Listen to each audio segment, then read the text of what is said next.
Hello, this is John Ricciutti at award-winning mainline public television at Radnor Studio 21. Our guest today is famed American bandstander Arlene Sullivan. She is the contributor and co-author of a book entitled Bandstand Diaries. Arlene, thank you very, very much for taking the time to come from New Jersey. I know you went through a lot of trouble to get ready for this whole event, so I really appreciate you coming on. Thank you, John. Pleasure to be here. Bandstand Diaries is a collection of contributions that were put into a book and that you were a co-author and contributor of. What role did you play in that? Well, when they had called me, I told them I didn't think there was a market for it, and I refused to do the book. And she kind of like constantly called me, and then I said to her, I'll do it if a friend of mine from New York will do it with me. And his name is Ray Smith, and he was an employee with NBC at the Today Show for over 40 years, and he had just retired. So he said yes, he's a professional writer. And he had did the last Dick Clark book, the very last book that Dick Clark had put out. He was the writer, and he did all the captions underneath the pictures of the last Dick Clark book. So he's very familiar. He grew up in Philadelphia. He went to Bandstand. So and he and I are from the same neighborhood. So we go way back, and the same high school. But we did not know one another until he came to interview me for the last Dick Clark book, and that's how we met. You were very forthright in your book, and I want to get into some of those details and how you referenced Dick Clark and some other people. But Bandstand was an incredibly popular show between 1956 and 1963. You were there just for Dick Clark? Yes, just for Dick Clark. I used to watch, before Dick Clark took over, I was like 11, 12 years old, and I would come home after school, and my mom had it on, and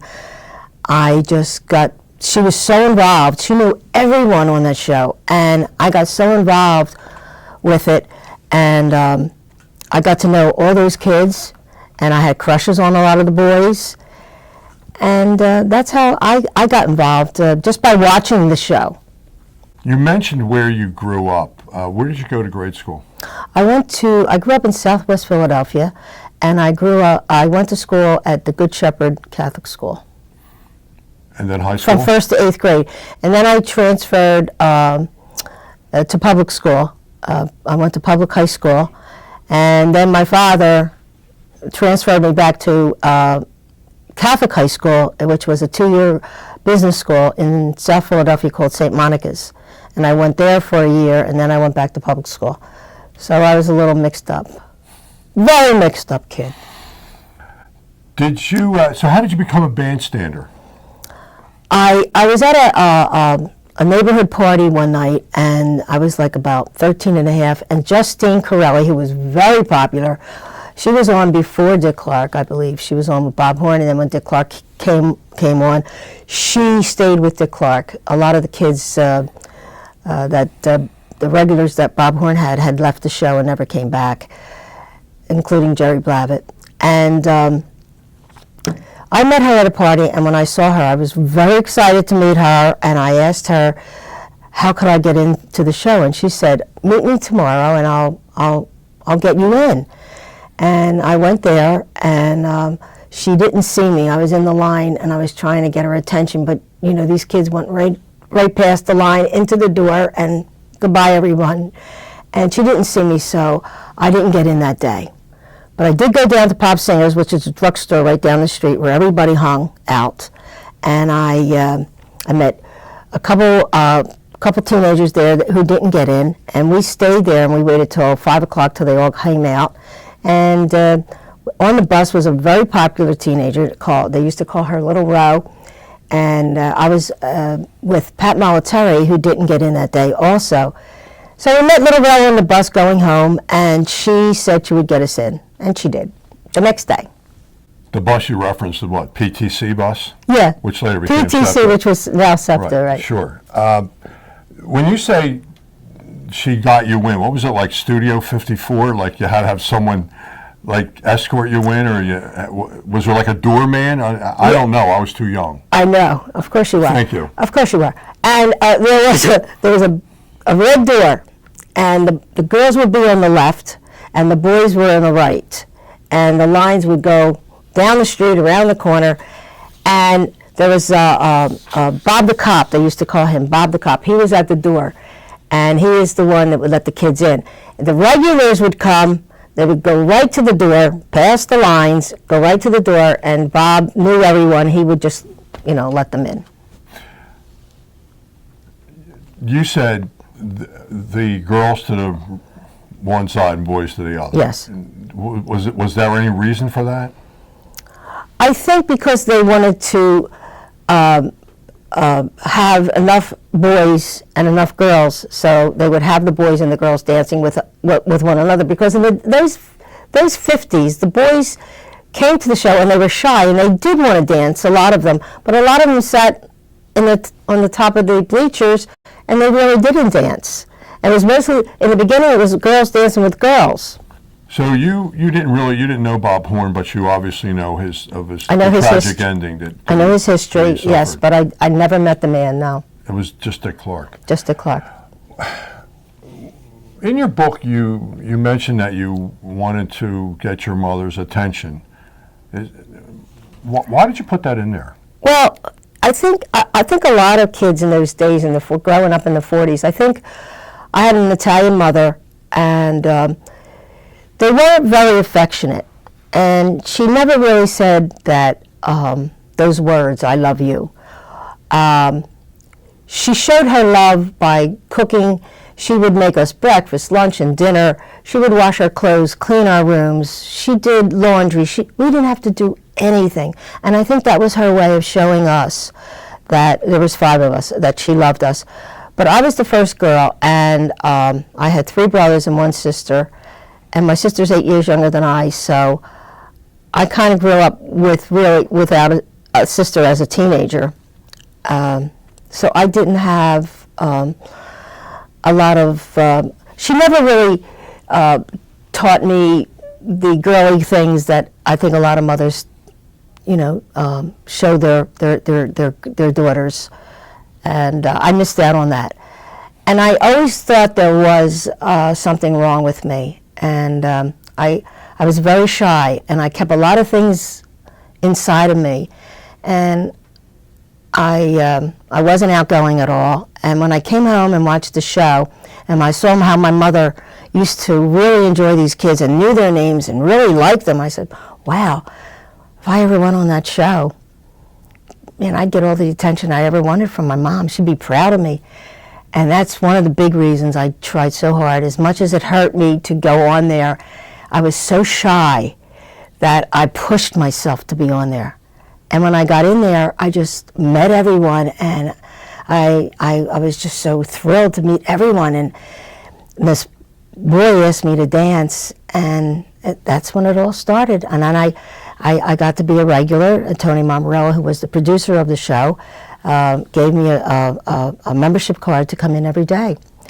And like I said, I wasn't the prettiest, I wasn't fashionable, I wasn't the best dancer, but I never understood why people were attracted to me from the TV.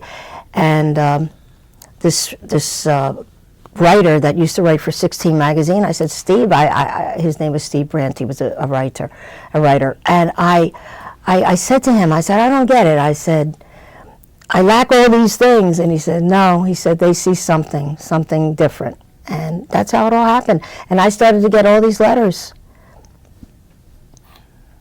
Did your relationship with your mother improve after that? Not really. really. Did she see you differently? No, she didn't really. Nothing changed. It was always the same. But I came out of my shell, which was that was a good thing for me. I came out of my shell. So you got a card the first time you? Yes, I did. Mm-hmm. And then you became a regular right from that point on. I was a regular from that day on, because I was now I became friends with all the regulars because I was introduced to them as Little Rose's friend. It was a clique. It was a big clique. A lot has been said about Dick Clark. Mm-hmm. I've interviewed other celebrities on the show that had business dealings with Dick Clark. and he was not perceived as a very, he was perceived as a good businessman, but not a very honorable man. Mm-hmm. What was your relationship with Clark? I heard all the stories that that you have read, and I have read them. I heard them from a lot of the performers. I don't know, because I was not in that business, so I really don't know. On a daily basis, you have to remember, we were on there 5 days a week, and we would get there at 2:30 in the afternoon, and we wouldn't leave till 5. So we spent a lot of time with Dick Clark. But because of the previous DJ and all the trouble he went into, Dick Clark had to be very careful, and he was nice to us, but not that nice. I mean, he never got close to us. He was closer to us when he went out to California, and we were here, and he was there. And he would call us for reunions, and when we would see him, he was so happy to see us. And we did a reunion one time in California, and all those California kids that he had on his show when he left Philadelphia, they came up to me, and they were like so happy to meet us, and they told us that you kids will always be his favorite, you know.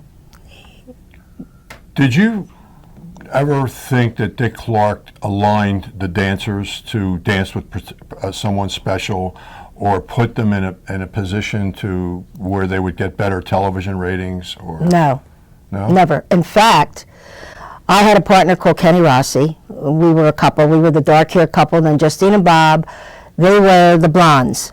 They were very, very famous. They were the most popular kids on the show, Justine and Bob. And then it was Kenny and I. And really, when the music was playing, Dick Clark would be on the podium with his microphone saying, Arlene, Kenny, in the back, Justine, Bob, in the back, Pat, in the back. He didn't want us up front. He wanted us in the back. So no, that wasn't true. Why would he want you in the back? Because we were camera hogs. And he wanted the other kids to have a chance to get in the camera. I got to tell you a story, though. Okay. He also turned off the red lights, so we wouldn't know what camera was on. But we figured it out. We knew. How old were you when on Bandstand? I had just turned 14 years old. And your parents approved at 14? They thought it was a safe thing to do. Well, my mom and dad loved dancing. Okay, my dad loved music and dance, and so did my mom. And I think, and you got to remember something. They knew where we were. They saw where we were. They knew what time we left. They knew what time we should be home. A lot of our parents came to pick us up. So a lot of parents in those days thought it was a bad thing, but it wasn't a bad thing. It was an after-school activity, just like staying after school and kids going to dramatic school or playing football or any of those sports. We went dancing.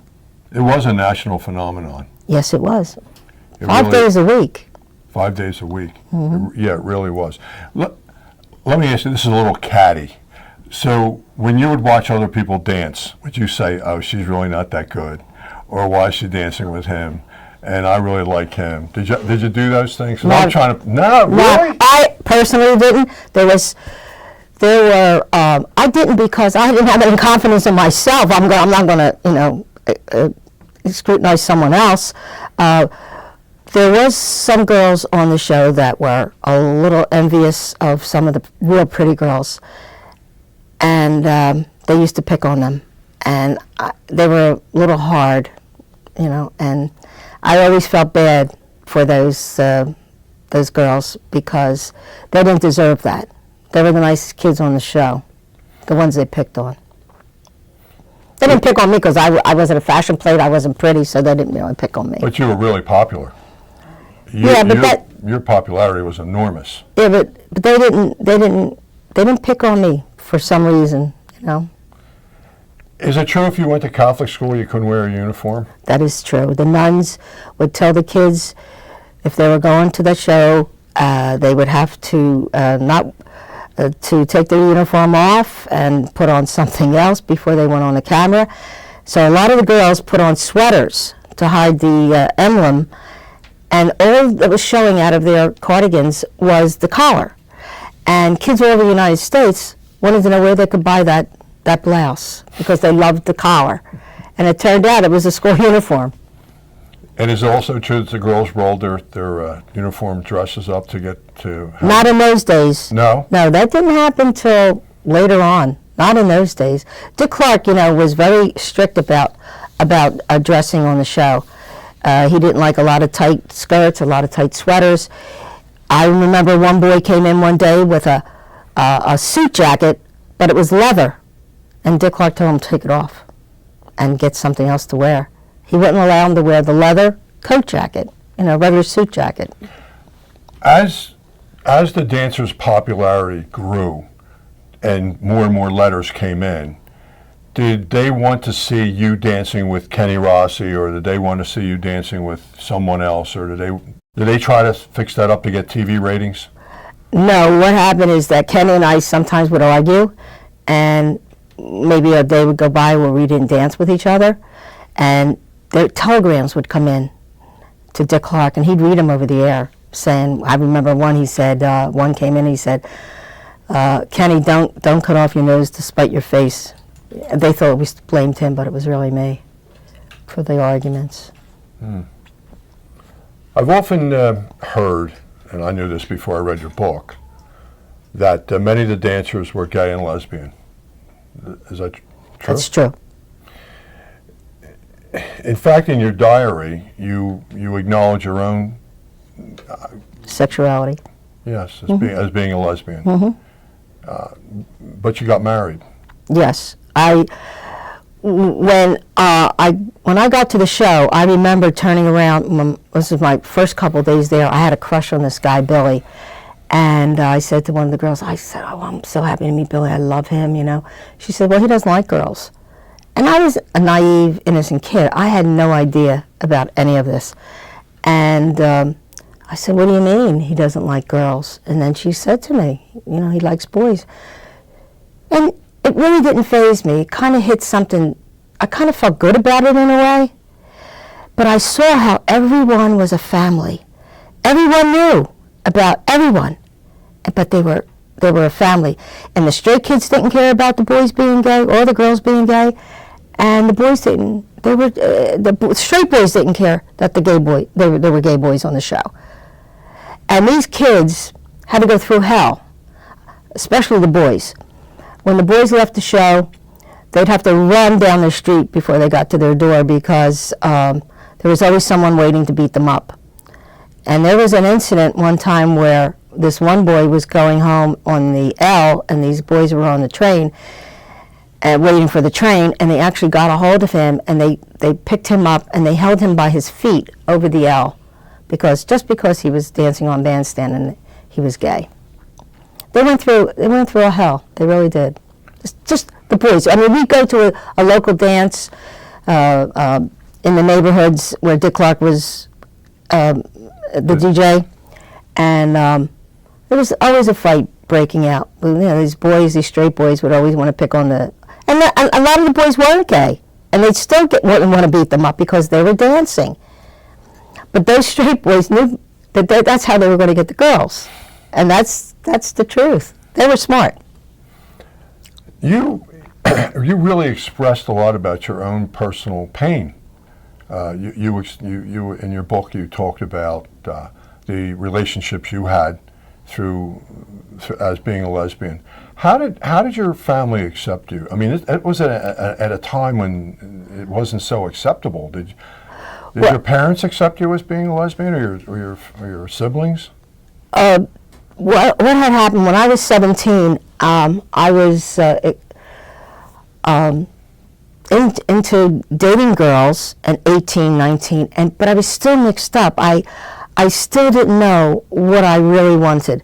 So then I started to go out with boys again, and I met one fella, and we really hit it off, and we did run off and get married.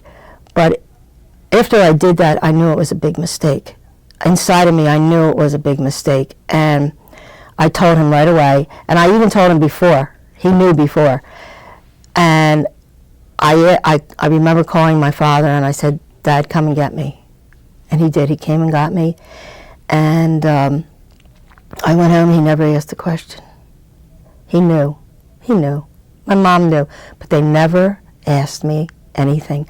Then, after I really accepted myself as being a lesbian, I started bringing home girls, and they accepted every girl I brought home. And then I was in a relationship for 11 years. They used to introduce her as their adopted daughter, but not once did they ever ask me about my sexuality. They accepted it. My siblings did. My whole family did. And I came from an Italian family. I was raised Italian. My dad's side, my dad was Irish, and we were closer to my mom's family, but the whole family knew, and they all accepted me. So your mom did come through for you then? Sure. How about your celebrity status? I mean, did you ever profit from it? Never. Really? No, I guess I had to do a sex tape. I don't know. I never really did. None of us did. But you got to understand, Dick Clark didn't really want the kids to. He had a meeting after the show one day, and he said to us, "We are not the stars of the show, and a lot of people had come there to want to do clothing lines. They wanted to do movies, books, paper dolls, things like that." And he turned them all away, and he told us that we couldn't do anything professional, and if we did, we were off the show. He got rid of that room. He got rid of half the room that day. Kenny Rossi went off to make a record. Pat Molitari went to Hollywood to be in the movies. Bob and Justine made a record. They were off the show. So if you did anything, if you were in a magazine, you were off the show. And that's why nothing ever happened with these kids. But didn't you do magazines? I was off the show when I was in the magazines. Did you answer all the fan mail? No. No? We would get like 300 letters a day. I didn't have any help. I could hardly even open them. I mean, I didn't have time to open them. You come home from school, you come home from the show, it's 5 o'clock, you eat dinner, you do your homework, you go to bed. There wasn't time. And it was expensive, too. Did your friends in high school recognize you as being a celebrity? Yes, and I had a lot of friends in high school, and I never had any problems except for one girl. One day I went out with her. I didn't know it was her boyfriend. He wanted to teach me how to drive a stick shift, and I went with him, and I didn't know it was her boyfriend, and she found out, and she came up to me that next day, and she said to me, "Meet me at 3 o'clock after school," and I went, "Okay," and I left at 12.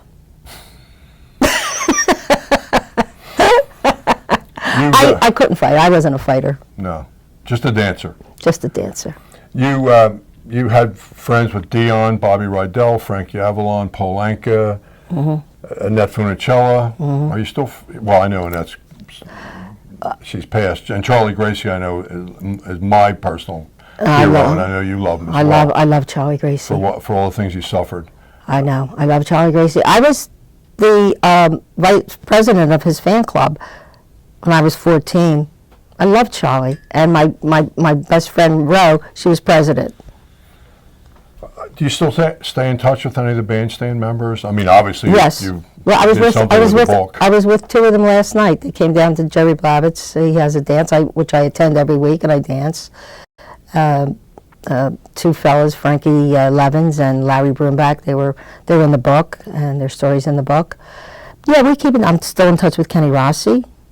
Are you happy about the book? I'm happy about the book. I'm happy the way it turned out. Yes. I'm happy for you. Thank you. It was incredible talking to you. It was a lot of fun. Oh, thank you so much. I found it very informative. Thank you. Thank you very much. Thank you, John. Thank you for coming on. Thank you for taking the time. Okay. Thank you for being so very honest. Oh, you're welcome. Thank you. With Arlene Sullivan and her book, Bandstand Diaries. This is John Ricciutti from Mainline Public Television at Radnor Studio 21. Thank you, and I hope you found this interview very informative.